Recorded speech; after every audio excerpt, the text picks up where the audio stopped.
Senhor, oramos agora por todos que choram, que ainda não têm luz. Senhor,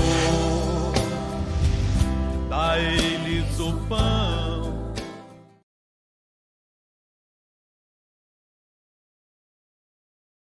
Preste atenção para que você compreenda algo muito importante. A Bíblia diz que aquele que pede, ele recebe. Você está compreendendo? Sim ou não? Mas toda vez, irmãos, que nós ouvimos essa palavra, aquele que pede, recebe, nós colocamos os nossos olhos nesse mundo.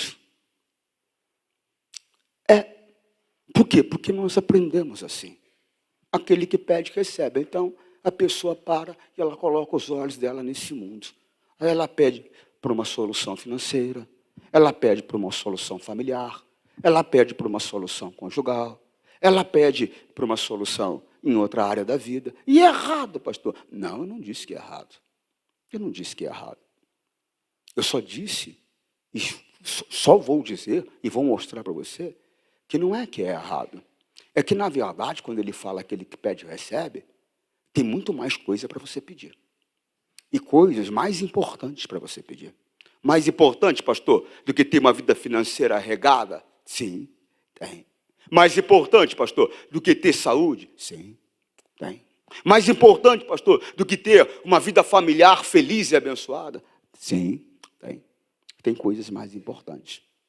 Coisas que você só pode conquistar no mundo espiritual. São coisas grandiosas e que você não tem percebido. Isso está lá em Mateus capítulo 7, versículo 8. Porque todo aquele que pede, todos aqueles que pedem, recebem. Aqueles que procuram, acham. E a porta será para quem bate. Agora, o que é mais importante, pastor, do que tudo isso que o senhor falou? Preste atenção. Primeiro, eu quero que você entenda que essas coisas que eu falei, elas são importantes. Eu não posso deixar de pedir, eu não posso deixar de clamar, eu não posso deixar de reivindicar, eu não posso deixar de buscar. Mas tem coisas que nós não usamos esse direito, que são importantíssimas. Por exemplo, o apóstolo Paulo, ele fez uma declaração aos Filipenses, se eu não me engano, se eu não errei o livro, aos Efésios, errei o livro, 3,16. O que foi que ele pediu? Todo aquele que pede, mas repito, normalmente, quando nós ouvimos essa palavra, nós colocamos nossos olhos nesse mundo. Apesar de nós vivermos no mundo natural, nós temos que compreender que existe uma outra dimensão, que existe um mundo mais importante do que esse, que é o mundo espiritual. Mais importante que esse, pastor, mas muito mais. Esse já está condenado. Esse já está com prazo de validade vencido. Não dura muito. Ele vai durar até quando, pastor? Até a vinda de Jesus. Até a vinda de Jesus. E não está longe de acontecer. Você está compreendendo? Quando o Senhor Jesus vier, e cada um de nós tivermos que estar diante do tribunal dele, para prestar conta dos nossos atos e receber as nossas recompensas, seja de boas obras ou de más obras, que nós fizemos aqui na nossa vida, nesse mundo terreno. Você está compreendendo? Esse mundo que você vê tão belo, magnífico, bonito, eu paro para observar a natureza, é algo assim esplendoroso, né? Esses dias tivemos uma lua aí, que eu me esqueci o nome dela agora, fugiu, foi algo assim fantástico, quer dizer, a criação de Deus, ela grita a existência de Deus, ela é fantástica, você compreende? Só que esse mundo vai pegar fogo. Esse céu que você está vendo, esse sol, ele vai cair, tudo vai se destruir, haverá uma nova terra, haverá um novo céu. Você sabe que eu coloco muitas mensagens na internet, né? E teve uma mensagem que eu coloquei, eu falei, meu Deus, eu creio que essa aqui vai ser a que mais as pessoas vão assistir, né? Que é a Cidade Santa. Irmão, é a que menos assistiram. As pessoas não estão interessadas no mundo vindouro. mas deveriam. Por quê, pastor? Esse aqui é provisório. O teu corpo é provisório. Tudo que você tem aqui é provisório. Tudo aqui, tudo que é terreno, tudo que é visível é por pouco tempo. É provisório. Você está compreendendo o que eu estou falando? O que é invisível é eterno. Então, há esse mundo invisível aos olhos dos homens, o mundo sobrenatural, o mundo espiritual, que é muito mais importante. Mas não tem nem como comparar o tamanho da relevância do mundo espiritual. Mas nós não nos importamos com ele. Porque toda vez que nós olhamos só para esse momento, para esse mundo, para esse agora. E é um erro. O apóstolo Paulo, ele falando aos Efésios, ele disse, olha só, peço a Deus que da riqueza da sua glória, preste atenção nisso, preste atenção nisso, entenda e compreenda, aquele que pede, o apóstolo Paulo, já colocava os olhos dele no mundo vindouro, tanto que ele abriu mão completamente desse mundo. Se o apóstolo Paulo, se ele estivesse vivendo nessa época nossa agora, qualquer pastor, qualquer crente, ia olhar para ele e falar, esse cara é um derrotado na vida, é um fracassado. Por quê? Porque ele abriu mão de tudo. Tinha momento que ele não tinha onde dormir, tinha momento que ele não tinha o que comer, tinha momento que ele não tinha o que vestir. Você está compreendendo isso ou não? Por quê, pastor? Porque esse mundo, nada desse mundo, nenhuma vaidade desse mundo tinha algum interesse aos olhos dele, porque ele mirava tudo para o mundo vindouro. Você compreende? E ele procurava orientar as pessoas que fizessem isso. Não é que agora você vai cruzar os braços, irmãos, e vai parar, ficar esperando Jesus voltar. Isso já aconteceu na Igreja de Cristo. E o próprio apóstolo Paulo falou, olha, o negócio é o seguinte, eu ouvi dizer que alguns entre vós não querem trabalhar. Por quê? Eles estavam na expectativa seguinte, Cristo vai voltar, vamos sentar, vamos esperar. Aí ele baixou uma regra, ele falou, avisem eles que essa é uma regra, é uma lei, em outras palavras, é um mandamento. Aquele que não trabalhar, também não coma. Aí neguinho começou, né? Começou a entender que o mundo vindouro é importante, mas o mundo presente não pode ser desprezado. Mas o grande problema é justamente esse. O que, pastor? Que quem está sendo desprezado é o mundo vindouro, é o mundo espiritual, é o mundo eterno por nós. O mundo presente não está sendo desprezado. As pessoas que aqui vivem, pessoas que pertencem a Deus, a dedicação, o empenho, o esforço é para o mundo presente. Ela não entende que, na verdade, deve haver, sim, uma dedicação, um empenho, sim, para o mundo presente, mas o empenho maior, a dedicação maior, é para o mundo mais importante, que é o mundo espiritual, é o mundo eterno, é o mundo vindouro. A Bíblia diz que tudo que é visível é provisório, e tudo que é invisível é eterno. Você compreende o que eu estou falando? Sim ou não? Preste atenção. E peço a Deus que, da riqueza da sua glória, Ele, por meio do seu Espírito, dê a vocês poder para que sejam espiritualmente. E você está pedindo isso? Eu tenho orado a Deus assim por você. Mas você está pedindo isso? Quando foi que você dobrou os joelhos? Isso na tua vida. Na tua vida. Eu não estou falando nos últimos dias, não. Quando foi que você dobrou os joelhos e falou, Deus, eu estou aqui em nome de Jesus.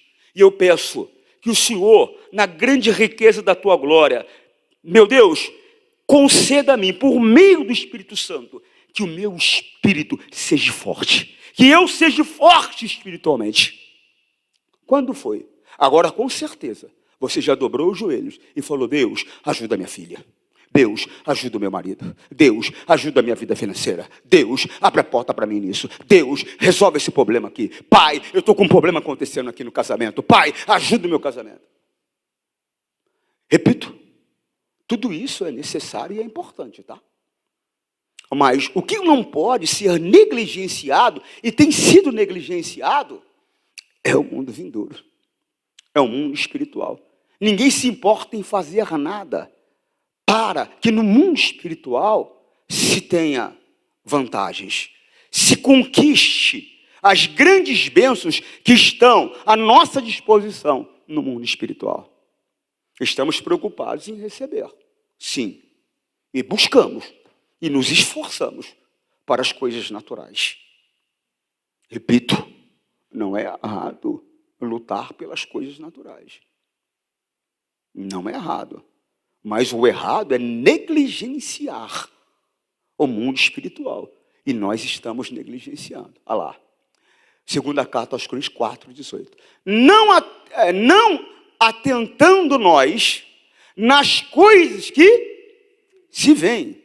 Ele está falando, para de ficar prestando atenção só no que vocês estão vendo. Vocês não estão compreendendo, não, que vocês estão cometendo um equívoco, que vocês estão cometendo um erro. Repito, não é para desprezar, pessoal, o mundo, você precisa comer. Se você não trabalhar, como é que faz? Como é que faz? Você precisa vestir.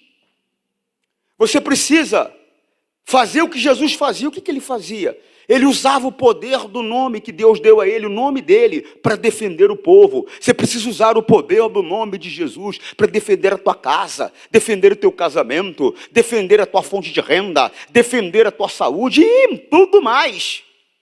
Você está compreendendo, sim ou não? E tudo mais. Mas você tem que ter esse entendimento com você. Esse mundo é importante, eu não vou desprezar. Mas o mundo vindouro, o mundo espiritual, ele é mais importante. E eu não estou dando a devida atenção, estou negligenciando essa área da minha vida. Olha só, não atentando nós nas coisas que se veem, mas nas que não se veem. Porque as que se veem são temporárias ou temporais. Temporárias. Preste atenção. E as que não se veem são eternas, igreja. São eternas.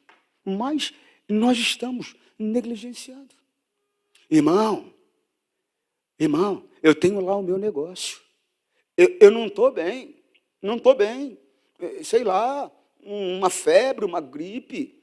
Irmão, eu vou. Por quê? Não, porque eu não posso, você entende? Eu não posso, porque eu tenho lá uns empregados lá que eu não, sabe, eu não confio, eu tenho que ir lá. Agora, eu não estou muito bem. Qual é um lugar para ser curado? A casa do Pai. Amém? Não vou na igreja, não estou muito bem. É que você devia vir. Mas sabe o que acontece? É essa visão de colocar os olhos só naquilo que é natural. Irmão, eu não estou falando, repito, por favor, repito, eu não estou falando para você desprezar. Eu estou falando para você não negligenciar o mundo espiritual como você tem feito. É isso que eu estou dizendo. Para alcançar uma meta no local de trabalho, você faz hora extra, se for preciso, e deixa de vir na reunião, porque você tem uma meta para alcançar. Só que nessa reunião que você deixou de vir, Deus iria abrir o teu entendimento para transformar a tua vida, para te tirar daquela situação de sofrimento que você tem enfrentado há anos. Agora, quando é que Deus vai dar aquela inspiração de novo para o pastor, aquela unção, aquele momento que você deveria estar presente e não estava? Você compreende o que eu estou falando? Mas por que nós nos comportamos assim? Porque nós atentamos só para as coisas naturais, para o mundo natural. Só que você não entendeu que as coisas, elas acontecem no mundo espiritual. A minha vida hoje, Antônio Júnior, é reflexo da minha condição no mundo espiritual. Se eu estou fraco, se eu estou debilitado, se eu estou sem condições espiritual, o meu adversário, ele percebeu, porque a Bíblia diz que o nosso adversário, Satanás, ele anda ao nosso derredor, bramando como um leão, na expectativa na espera de quem ele possa tragar. Irmão, eu já ensinei para você que ao derredor é uma distância maior que ao redor. Você está compreendendo? E preste atenção no que eu estou falando. O Senhor Deus, Ele está falando com quem pertence a Ele. Por quê, pastor? Porque quem não respeita a palavra, quem não ouve a palavra, quem não pertence a Deus, não tem anjo acampado protegendo. Não, pastor, não. Não, deixa eu ler essa parte aqui, depois eu vou para outra. Ó. Sejam sóbrios. Primeira carta de Pedro, capítulo 5, versículo 8. Sejam sóbrios e vigilantes. O que é uma pessoa que é vigilante? É aquela pessoa que está ali, atenta, observando todos os detalhes. Ela está atenta. É a pessoa que é vigilante. Você está compreendendo? Não é aquele vigilante que chega de manhã para o patrão e fala: ô patrão, bom dia, eu sonhei com o senhor essa noite. Estava dormindo, ele tinha que estar vigiando, né? O patrão mandou ele embora, né? Não fez o trabalho que ele tinha que fazer. Tem pessoas que, na verdade, ela não é vigilante. Por isso que o diabo tem conseguido alcançar acesso e tem conseguido destruir a vida dela, porque ela não é vigilante. Irmãos, prestem atenção, sejam sóbrios. O que é uma pessoa sóbria? Uma pessoa consciente. Sejam sóbrios e vigilantes. O inimigo de vocês. Quem que é o teu inimigo? Ah, pastor, meu vizinho que mora embaixo. Você não entendeu nada. A tua luta não é contra o sangue, nem contra a carne. Aquele vizinho que mora embaixo, que te atormenta, ele está sendo só usado pelo teu verdadeiro inimigo, que é Satanás. Da mesma maneira que Deus, ele usa homens para fazer a obra dele, o diabo usa homens para fazer a obra dele. Você compreende o que eu estou falando, não? Como Deus tem os servos fiéis dele, Satanás tem os servos fiéis dele também. Joio e trigo. É coisa muito séria que eu estou falando com você. Você está compreendendo? O único adversário, o único inimigo da tua alma, da minha alma, das nossas almas, é Satanás. Ele é o inimigo das nossas almas. Sejam sóbrios e vigilantes. O inimigo de vocês, o diabo, anda em derredor. Repito, derredor é uma distância maior do que ao redor. Porque ao redor está daquele que teme e ouve a Deus, um anjo, o anjo do Senhor. Você está compreendendo, sim ou não? Ó, sejam sóbrios e vigilantes. O diabo, o inimigo de vocês, o diabo, anda em derredor como um leão. Ele não é. Mas por que como leão? Fazendo barulho, para te assustar, para te amedrontar, para te trazer insegurança. Que tipo de barulho? Não vai dar certo esse negócio. Você vai falir, você vai quebrar. E essa dor que você está sentindo é câncer, você vai morrer. Essa dor no peito é um infarto, você vai morrer. Ele fica fazendo barulho, usando pessoas. Você está compreendendo? Para tirar você da posição que você tem que permanecer, que é a palavra. Então o Senhor Deus já está alertando você. Sejam sóbrios e vigilantes. O inimigo de vocês, o diabo, anda em derredor como um leão. Ele não é um leão. O leão é Jesus, o leão da tribo de Judá. Ou seja, ele é o leão da tribo de Judá, o Senhor Jesus, o Deus Todo-Poderoso. Satanás não é poderoso. Ah, não, pastor, como não? Não é poderoso. Eu vou mostrar para você na palavra. Preste atenção. Como um leão que ruge procurando alguém para devorar. Ele fica procurando o quê? Oportunidade. Pega lá para mim. O anjo de Deus acampa ao redor dos que ouvem e temem a Deus. É só para você entender. Isso está lá no livro de Salmos, capítulo 34, versículo 7. É só para você entender que ao derredor é uma distância maior que ao redor.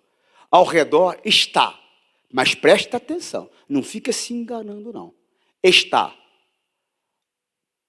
de quem teme. Quem não teme não entra nessa não. Não está. É mentira. Você compreendeu? É engano. O anjo do Senhor acampa-se. E preste atenção também, você que pertence a Deus e diz que teme. E Deus vê que teme, que tem um anjo aí. Preste atenção nessa palavra, acampa. O que é acampar? É uma moradia permanente? Não. Quando você vai acampar, a qualquer momento você faz o quê? Levanta acampamento e... Enquanto você permanecer respeitando a palavra, não importa o tipo de tempestade ou mal que se levantou contra você, o tipo de barulho que o diabo está fazendo, não importa. Enquanto você permanecer na palavra, preste atenção. Ele nunca vai te tocar. Ele nunca vai te alcançar. Por quê? O anjo de Deus tem uma missão, que é te proteger. Ele não permite que o diabo se aproxime. Você está compreendendo? O diabo vem para cá, o anjo vem para cá. Já vai para lá, ele vai para lá. Aqui não. Aqui não. Por quê? A marca do temor, a marca do respeito, a marca da submissão ao Deus vivo, ao Deus Todo-Poderoso, está no coração desse homem. Nele você não toca.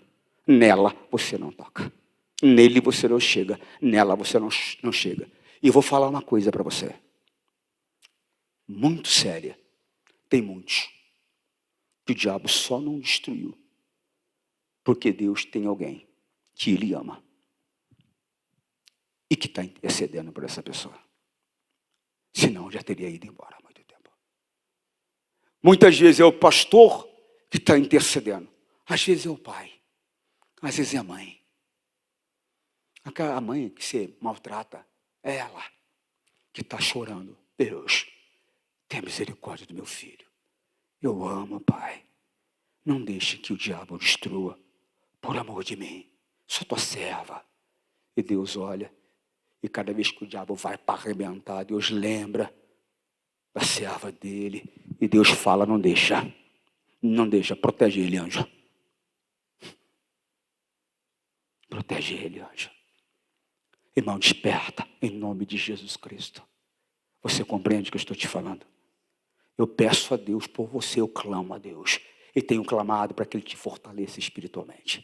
Para que o adversário não tenha a condição, a capacidade de dominar a tua alma, de dominar o teu espírito, de se apoderar de você. Mas você precisa ter um pouco mais de temor. De que é temor, pastor? Respeito às orientações da palavra de Deus. Respeito. O que Deus falou para não fazer, não faz. Mesmo que possa produzir prazer ou lucro ou qualquer coisa para você, não faz. O que Deus falou para você, faz. Nem que isso te custe esforço, empenho, sacrifício, faz. Você compreende o que eu estou falando? Tenha respeito por aquilo que Deus tem falado contigo. Amém, pessoal? Os mandamentos coletivos e as orientações específicas, os mandamentos específicos que Ele traz para você, para mim e para nós. Amém? O anjo do Senhor acampa-se ao redor dos que o temem e Ele está ali, é para isso. É para isso, para livrar. Quando o adversário ataca, ele fala, vou acabar com a vida dele. Então ele fala, então vem que eu vou te mostrar. Já logo arranca uma espada celestial e vai para a batalha. E vence. Por quê, pastor? Porque o poder que um anjo de Deus tem é maior do que qualquer tipo de demônio. Você está compreendendo o que eu estou falando? Sim ou não? Romanos 6,16. Presta bastante atenção nisso aqui. Ontem eu ouvi uma pessoa de Jesus, que pertence a Deus, conversando comigo, falando assim, não, pastor, porque o diabo, o tinhoso, ele é poderoso, né? Eu falei, quem falou isso para você? Ele falou, mas eu falei, quem foi que te disse isso? Eu falei, ele não tem poder. Ele não tem, pastor. Antes de Romanos 6,16, lê comigo uma declaração do Senhor Jesus. É-me dado todo o poder nos céus e na terra. Irmão, vai aparecer ali já. Mateus 28, 18. E Jesus, aproximando-se, falou-lhes, dizendo: toda a autoridade me foi dada no céu. Ué, se é toda, irmão. Se é toda. Você chegar na minha casa, a minha esposa fala assim: não, o pastor deu toda a comida para o Lucas. Ué, então você quer dizer o quê? Que não tem nenhuma comida mais lá. Deu toda. Mas não sobrou um pãozinho. Você não entendeu. Ele deu toda a comida. Ou seja, não tem nada aqui. Deu toda. Não tem nada para ninguém. Tudo foi dado por Lucas. Está tudo com ele, é tudo dele. Tudo foi dado a Jesus. Todo o poder nos céus e na terra. Ponha esse entendimento no teu coração. Significa o quê, pastor? Não sobrou poder para o diabo no céu e na terra não, irmão. Ele não sobrou não. E quer mais? Eu vou te dar um entendimento ainda mais profundo um pouquinho. Jesus falou aqui do céu e da terra, por quê? Porque do mundo dos mortos, Satanás tinha poder. Jesus ainda não tinha ainda concluído a obra do Calvário. A obra da redenção ainda não tinha sido realizada. Você está compreendendo? No momento que o Senhor Jesus, ele realizou a obra da redenção, ele então morreu fisicamente e foi ressuscitado no Espírito. E aí, a autoridade e o poder que Satanás tinha no mundo dos mortos perdeu também, porque a chave do inferno, da morte, passou a estar na mão de Jesus. E é isso que você tem que compreender. Você está entendendo o que eu estou falando? É um pouco mais profundo, mas eu creio que você tem capacidade espiritual para compreender já. Você está entendendo? Então, o diabo na verdade não tem poder nenhum. Nenhum, pastor, nenhum. A não ser... peraí, pastor, nenhum? Não é nenhum? O senhor não falou que nenhum não é nenhum? Vai se contradizer? Calma. Te acalma. Está com pressa por quê?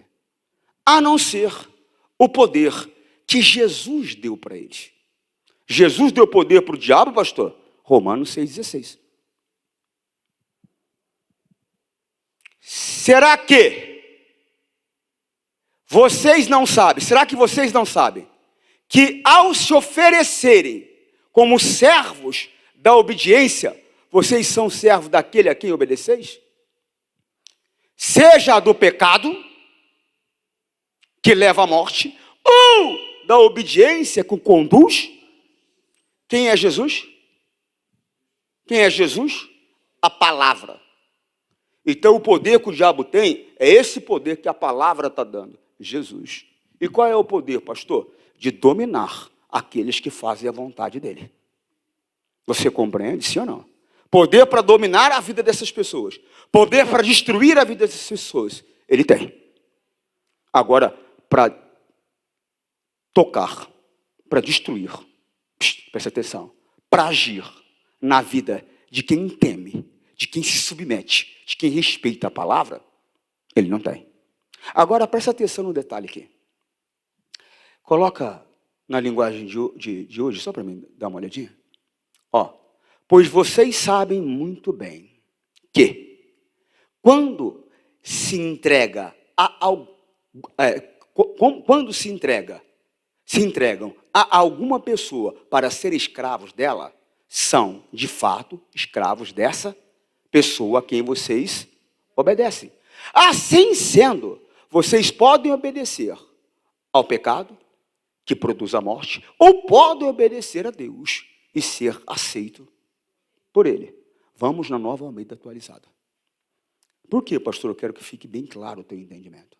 Será que vocês não sabem que, ao que oferecem como servos para a obediência, vocês são servos daquele a quem obedecem? Seja do pecado para levá-lo à morte, ou da obediência que conduz à justiça. Vamos lá, vamos trocar a linguagem, NVI. Não sabem que, quando vocês se oferecem a alguém para lhe obedecer como escravos, tornam-se escravos daquele a quem obedecem? Escravos do pecado que leva à morte, ou da obediência que leva a... Irmão, quem decide quem vai ser o teu Senhor é você. Como pastor? Olha lá. Não sabem que quando vocês se... Quem é que se oferece? É você. É você que se oferece para servir a Deus ou é você que se oferece para servir o diabo? Que isso, pastor? É você que se oferece. Ah, mas eu nunca me ofereci para servir o diabo não, pastor. Sim, quando você decidiu que a vontade de Deus não importava, que a tua importava, ou a vontade que você achou que era sua, porque você só foi induzido, você só foi influenciado por aquele ser a cobiçar, a obter algo contrário à vontade de Deus, contrário à palavra de Deus, e você desprezou a palavra para obter aquilo que você sabia que era contrário, você se ofereceu. E ele se tornou o Senhor da tua vida. E aí sim, ele tem poder. Aí ele tem poder. Ele tem poder para colocar um câncer na tua cabeça. Ele tem poder para matar o teu filho. Que isso, pastor? Está amarrado. Não adianta amarrar. Cada um recebe a recompensa daquele que serve. Então receba a recompensa de Deus. Passa a servir a Ele. Passa a se apresentar a palavra. Passa a se apresentar a justiça. Passe a se apresentar a verdade, para servir a verdade. Por mais que sinta o desejo, surja os desejos, diga não vou fazer, não quero. A palavra de Deus condena. Por mais que seja uma oportunidade aos teus olhos, mas é contra a palavra, não vou fazer. A palavra diz que não. Agora, se você decide, de maneira deliberada, porque você tem a consciência do que é certo e do que é errado, qual é a vontade de Deus e qual não é a vontade dele. E se você decide fazer o que não é a vontade dele, você está se oferecendo para ser escravo do diabo. Então, se você se ofereceu, ele tem direito de fazer com você o que ele é propriedade dele. Isso não depende de Deus. Isso depende de você. Isso depende de mim. Há muito tempo eu entendo que se eu quero viver livre de qualquer tipo de autoridade das trevas, eu tenho que temer, que respeitar a palavra do Deus da vida. Há muito tempo eu aprendi que a minha vontade, preste atenção em mim, é irrelevante comparado à vontade do Deus vivo. O que Ele quer é o que interessa. Se não for assim, se você preferir deixar de lado o que Deus diz, o que Deus orienta, o que Deus fala, para fazer o que você quer, é você que está se oferecendo para o mal. Compreende, não? Deixa eu contar para você um testemunho pessoal. Você já cansou de me ouvir dizer que eu luto contra a obesidade desde os meus 18, 19 anos. Cansou ou não cansou? Já falei muitas vezes. Mas tem uma coisa que talvez eu não tenha falado aqui para vocês. Quando eu tinha 19 anos, já pesava 105 quilos. O maior que eu cheguei foi 147,600. Mas sempre foi por essa média aí, por muitos anos, 130, 132, 135, 128, sempre foi por essa média. A maior parte do tempo, até os meus 33 anos. Essa é a verdade. Então, o que acontece? A obesidade, fisicamente, ela não me incomodava. Por quê, pastor? Porque, apesar do peso excessivo, eu era muito forte fisicamente. Ou seja, apesar da obesidade, eu me exercitava. Então, eu tinha uma musculatura muito forte, tanto na perna, quanto no braço, no corpo em geral. Então, eu me movia muito rápido, muito bem. A minha mobilidade era muito boa. Mas tinha duas coisas que me incomodavam muito. O quê, pastor? 3 coisas, na verdade.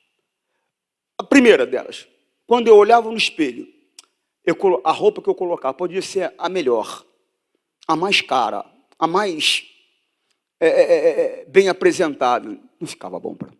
Aquilo me incomodava.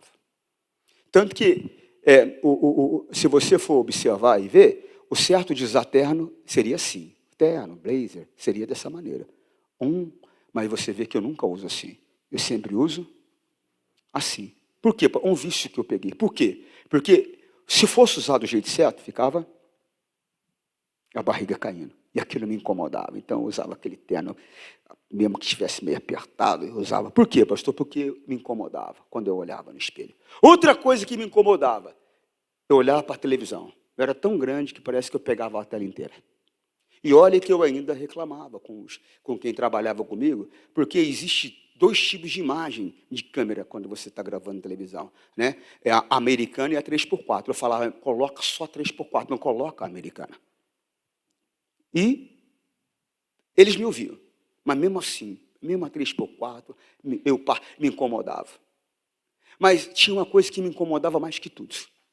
E eu suportei por muito tempo, que era a tal da chocarrice. O que é chocarrice, pastor? Brincadeira que magoa. Brincadeira que machuca. E eu escutava cada coisa, irmão. Cada zombaria. Isso dos meus amigos pastores e colegas. Eu escutava cada zombaria.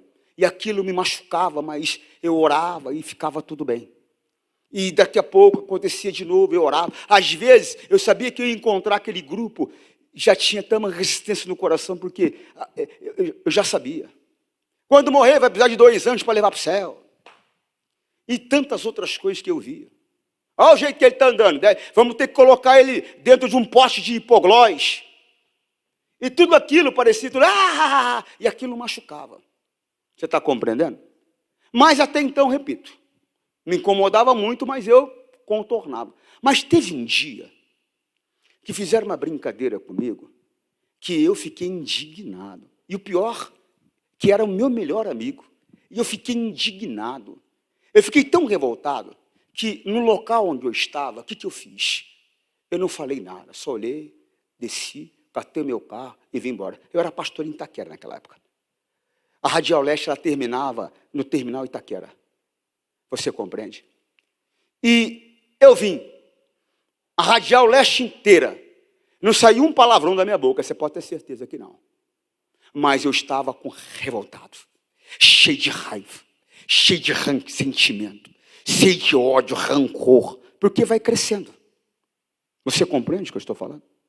Aí quando eu estou chegando, no final da Radial Leste, o Espírito Santo vem e fala para mim dessa maneira. Por quê?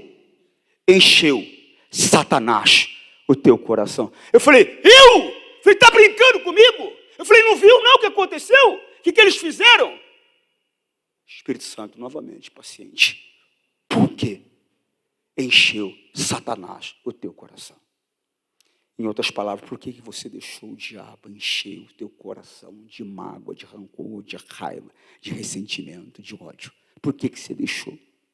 Eu falei, mas a culpa é deles. Aí o Espírito Santo me mostra, de uma maneira calma. Eles pecaram, eles erraram. Mas o pecado deles, o erro deles, não te dá direito de pecar contra a minha palavra. E a minha palavra diz, se eu tiver que guardar algo, guardai o vosso coração. Eu lembro que eu cheguei em casa, morava num sobrado que tinha uma garagem subterrânea, coloquei o carro, subi a escada, já subia outra, minha esposa só olhou, já virou, falou, esse está soltando fogo pela venta. E eu fui orar. E orei, e orei, e orei, e orei. Se ele encheu, o que eu tinha que fazer? Tinha que limpar. Eu deixei ele encher, tinha que limpar. Mas deixou, irmão, você não pode deixar. Até mesmo um sentimento que vem. Você tem que combater, irmão.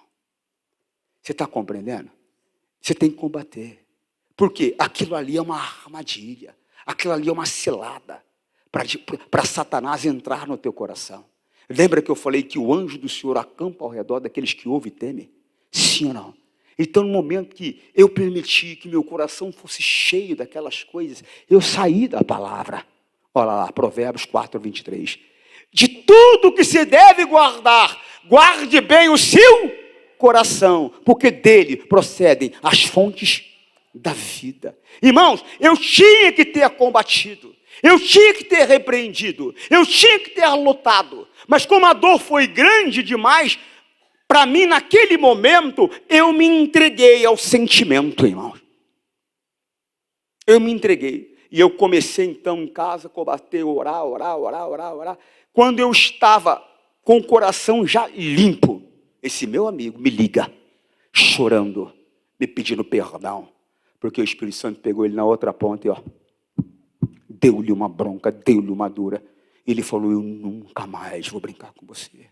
dessa maneira. Você me perdoa em nome de Jesus Cristo. Eu pequei contra você. E conversou o que tinha que conversar. Você está compreendendo o que eu estou falando? Então, entenda. Não caia na armadilha da mágoa, do ressentimento. É a armadilha para entrar na tua vida. É a armadilha. Combata o sentimento. Tristeza, autopiedade, sentimento de fragilidade. Combata. Não, digo forte, sou fraco. Deus, eu estou me sentindo fraco. Mas a tua palavra diz que digo fraco, sou forte. O próprio Deus está dizendo que você é fraco. Ele está dizendo, digo fraco, sou forte. Ele já está dizendo que você é fraco. Não adianta você falar que não é. Porque ele está dizendo que você é fraco. Mas ele está dizendo, com a minha força, você se torna forte. Então você tem que buscar a força dele. Você tem que repreender. Você tem que combater. Você não tem que permitir que os sentimentos se apoderem de você. Porque senão você vai sair da posição de quem obedece a Deus. E você vai estar se oferecendo para ser escravo do diabo. Quantas pessoas Satanás está enraizado na vida dele, na vida dela, porque ela cultiva mágoa, ela cultiva o ódio, ela cultiva o ressentimento. Satanás é senhor da vida dela, porque ela se ofereceu para servi-lo quando ela aceitou aquilo que Deus disse para não aceitar. Você entende o que eu estou falando ou não? Sim ou não? Quando estiverdes orando, perdoai se tiver algo contra alguém. Perdoai. Irmão, é lá na oração. Você tem que chegar e tem que perdoar. Você não pode cair na cilada, na armadilha, irmão, da ofensa. Você está compreendendo? Não tem que cair. Se preciso passar por covarde, não tem problema não. Mas não caia. Você está entendendo ou não? Aquilo foi uma lição para mim. Eu nunca mais me esqueci. Nunca mais. E quando estiveres orando, Marcos 11, 25. E quando estiveres orando, se tiveres alguma coisa contra alguém, perdoem, para que o Pai de vocês, que está nos céus, perdoe as ofensas de... O que separa o homem de Deus? A única coisa. Pecado. Nada mais. Pecado. Mágoa é pecado. Aceitar tristeza é pecado. A Bíblia diz servir ao Senhor com alegria. Então como é que você pode se apresentar a Ele? Sempre com tristeza no coração. Sempre cabisbaixo. Não é oração, é choração o tempo todo. Não. Não aceite. Combata. Posicione-se. Enfrente. Ele vai fugir de você. Não se entrega a sentimento nenhum. Eu estou falando de mágoa, eu estou falando de rancor, eu estou falando de ressentimento. Mas muitas vezes não é isso, é paixão. Paixão é um sentimento faccioso da carne que sobrepõe a razão. Sobrepõe a razão. O cidadão larga a mulher dele com criança pequena. Mulher que ele casou pura. Ela pura, nunca foi tocada por homem nenhum. Casou com ele, ele larga ela para ficar com a outra que já passou pela mão de 200. Larga com filho e tudo. Paixão. Sentimento. Sentimento. Irmãos, combate. É um sentimento faccioso da carne que sobrepõe a razão. Combate. Senhor, Deus condena, eu não aceito. E combate, luta. E busca força em Deus. Não permita que nenhum sentimento controle a tua vida. O sentimento que tem que controlar a tua vida. Quem tem que controlar a tua vida? O sentimento que tem que controlar a tua vida é o amor. Por Deus, pela palavra. O que me ama é que tem os meus mandamentos e os guarda. É esse sentimento que tem que controlar a tua vida. O amor, segundo o olhar de Deus. Você entende o que eu estou falando? Não seja controlado pelo adversário. Não se ofereça para ser escravo de Satanás. Porque é a única maneira, é a única posição que ele vai ter poder sobre você. Se você permanecer na palavra, ele não vai ter poder. Ele vai tentar, vai gritar, vai fazer barulho, vai te ameaçar. Vai tentar você acreditar que você já perdeu, que você não consegue, que você não pode. É tudo blá, blá, blá. E eu vou te falar de uma experiência que eu tenho. Quando o diabo começa a gritar, é porque ele sabe que perdeu a batalha. Porque se ele está em vantagem, ele fica quietinho, escondido. Quando ele começa a espernear, ele sabe. É a última cartada que ele está dando, para ver se ele reverte a derrota que já é iminente para ele. Você compreende o que eu estou falando? Sim ou não? Primeira carta de João 5,18. Sabemos que todo aquele que é nascido de Deus não vive em pecado, porque quem é nascido de Deus guarda a si mesmo e o maligno não pode tocar. Você lê comigo isso toda hora. Toda hora. Mas não é só para você conhecer, é para você viver. Não permita. Busque. Deus me dá força espiritual. Me dá, em nome de Jesus, me conceda essa graça, por meio do teu Espírito Santo, me dá força espiritual. Agora você só fica pedindo para conseguir comprar mais um carro, uma casa, para conseguir só passar na faculdade, para conseguir vender mais uma peça de roupa. Você fica só com os teus olhos nesse mundo. Não despreze esse mundo, mas sabe que tem um mundo mais forte, mais poderoso, mais importante, eterno, que é o mundo espiritual. Compreende? Que Deus fale mais no seu coração. Irmão, tem mais coisa para pedir para Deus do que uma caminhonete nova. Esperta, irmão. Em nome de Jesus. Você que está em casa, forte abraço. Deus te abençoe. Tchau.